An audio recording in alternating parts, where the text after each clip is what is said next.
So one night, I opened up Spotify, put on Discover Weekly, found a song that I liked, and it led me to one of the most interesting music stories I have ever heard.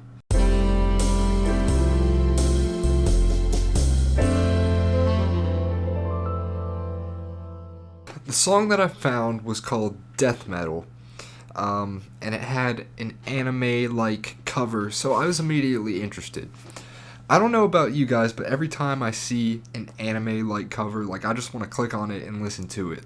I love the style of anime, love the art, so it instantly caught my attention. And what I was hearing kind of sounded like Radiohead if Radiohead was a dream pop band. But regardless, I really liked it, so I checked out the Panchico, which is the artist we're talking about, obviously. I checked out their artist page on Spotify and I read their summary. And this summary made me want to research even more how this story came to be. So I also found an article on corridorthreads.com.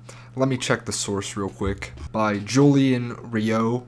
I think that's how you pronounce his name. I'll put it here so that you can see it to give him credit. He interviewed all 4 members of Panchico and they gave a lot of details about their story as a band. So I guess I'll start at the beginning. A user on 4chan, of all places, found a CD with the death metal art on it in, I think England. Yeah, in Nottingham in the UK. He found this CD and he had no idea what it was. When he played it, it all sounded rotted and distorted and it didn't sound clean at all. So he posted the album art on 4chan and asked people if they knew what this record was, because he'd never seen it before, and it seemed like nobody on 4chan knew where it came from either. So after this, a bunch of theories started going around that this was either some strange vaporwave project or just some 14-year-old teenagers messing around, trying to start, I guess, an ARG or something with this project, but none of these theories turned out to be true. Anyway, one of the members of Panchico, Owine, I hope I'm pronouncing that right, Owine checked his Facebook, and the user from 4chan messaged him directly. He found his Facebook profile. I don't know how, but he messaged him directly and asked if he was the lead singer of this band, and he just replied, yeah, and that was that. So there was then confirmation that this death metal album was not made by 14-year-old kids. They were a real band, and we'll talk about them now. We'll talk about the actual band. So there's 4 members in the band, and I don't know how much exposure they want. It seems like they want to keep themselves low-key, so I'll just say their first names. I don't even know their last names anyway, but the 4 members are John, Andy, Sean, and Owine. So it turns out that before death metal ever was released, the band released 2 EPs, one of them being the Kickin' Cars EP, and the other one being the death metal EP.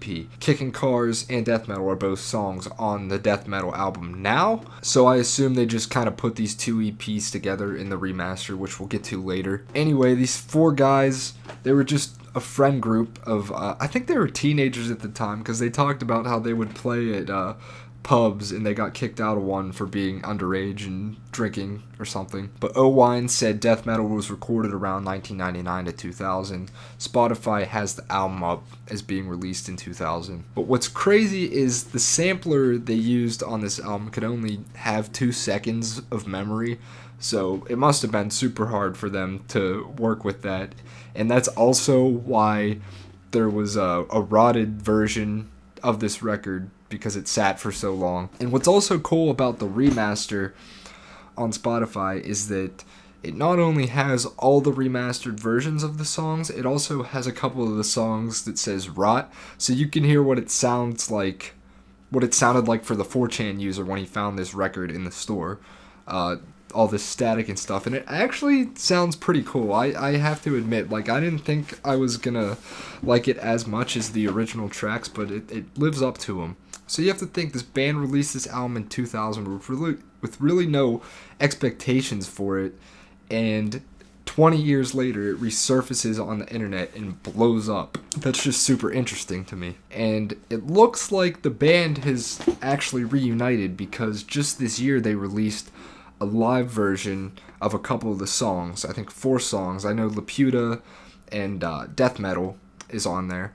And their live versions are incredible. The drums on Laputa sound so good. Almost better than the studio version. Maybe better than the studio version. But very, very good live project that they released this year. So check that out if you're interested. So now I'm reading through this article again with the interviews with Owine and Andy and Sean. Apparently John, they don't know what John's doing nowadays because they were gone from each other for so long because they formed this band as teens, and then obviously your life is going to change in 20 years, but at least these 3 got to reunite with each other. Like, I can't imagine leaving my friends for 20 years and then coming back and reuniting like this. So that has to be really, really cool for them.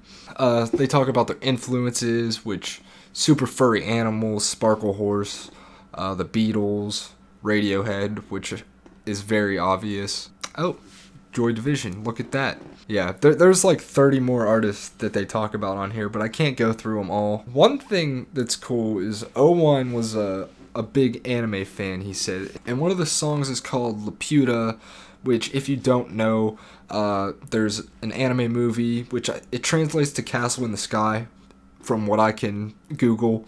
And I think it's a Studio Ghibli movie. I probably butchered that. Sorry. But Owine said Laputa is all about yearning for something you thought was lost and you would never see again. And I think that song empathizes that perfectly. And Owine also said the film has a mythical status, and he felt like he dreamt the whole thing. So I definitely want to check out that film. I've seen Grave of the Fireflies, which is, my God, insanely depressing. But it's beautiful to look at. All movies by them are just really beautiful to look at. So then in this interview, they talk about their reaction to their album resurfacing, and they were all very hesitant to reveal this to the public again because, I mean, this is their early music. That's like me releasing my early music, which I don't think I could ever do. But people liked it. That's why they decided to remaster it in 2020. And they had a vinyl repressing and all that good stuff.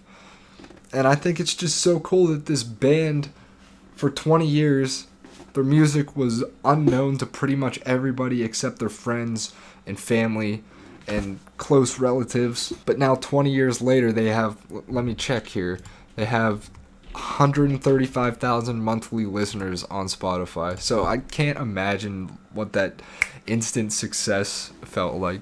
And now that they found that success, I really hope that they make some more stuff together. I'm hoping since they released this live set of tracks together, maybe they'll release an EP or something, or an album. But I'm not going to get my hopes up too high. Anyway, if any of the members of Panchico decide to check out this little video here for some reason, I would totally love to interview you guys. I know I'm a small YouTuber, and you guys probably won't even see this, but if you do, definitely let me know. Contact me in some way. Anyway, guys, just wanted to share that little story. I thought it was really interesting, and I'll see you guys later. Peace.